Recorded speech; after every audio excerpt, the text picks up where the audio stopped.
दुख की बात है कि 1 महीने से ज्यादा का समय 33 दिन लगभग हो रहे हैं हम यहाँ पर हैं, लेकिन कोई भी मुख्य धारा की पार्टी सनातनी जनता की भावना को मलहम लगाने के लिए, उनकी पीड़ा को थोड़ा सा कम करने के लिए भी आकर के खड़ी होकर के ये बोलने के लिए तैयार नहीं हुई कि हाँ हम गौ माता की रक्षा करेंगे।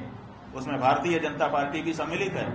उसके मुंह से भी ये बोल नहीं फूट रहे हैं कि हमने तो इसी नाम पर इतने दिन से राज किया है, हमको आप क्यों इग्नोर कर रहे हैं। वो हमारा कार्यक्रम कैंसिल कराने के लिए, जो लोग हमको रुकाने के लिए, जो लोग हमारी सभा कराने के लिए, जो लोग हमारे आने जाने की व्यवस्था करने के लिए आगे आ रहे थे, उनके पास पहुंच जा रहे थे और उनको डरा धमका रहे थे।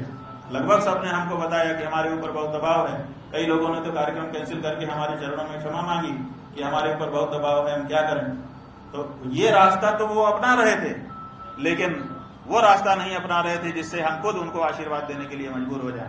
तो ऐसी परिस्थिति में हमारे सामने ये मजबूरी हो गई कि हम मतदाताओं को संकल्प करा रहे थे कि आप गाय के लिए ही वोट करेंगे, गौरक्षा के लिए वोट करेंगे, क्योंकि बिजली, पानी, सड़क जाने किन किन नामों से पहले वोट कर चुके हैं आप। गौ माता की रक्षा के लिए कभी वोट नहीं किया, आप गौ माता की रक्षा के लिए वोट कर दीजिए ताकि गौ रक्षा हो।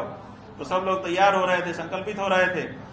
लेकिन अब जिस दिन वोट होगा उस दिन उनका वोट लेने के लिए कोई प्रत्याशी भी तो होना चाहिए।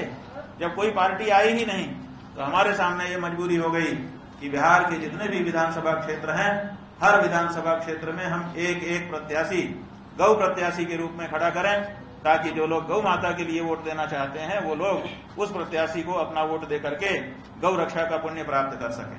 हमने एक बात ये भी बताई है जो धर्मशास्त्र सम्मत है, वो ये है कि हम सनातन धर्मी कुछ भी करते हैं, कोई भी कदम उठाते हैं तो ये विचार करते हैं कि ये जो हमारा कदम है इससे पुण्य उत्पन्न होगा कि पाप उत्पन्न होगा, ये हमारा कर्म शुभ होगा कि अशुभ होगा।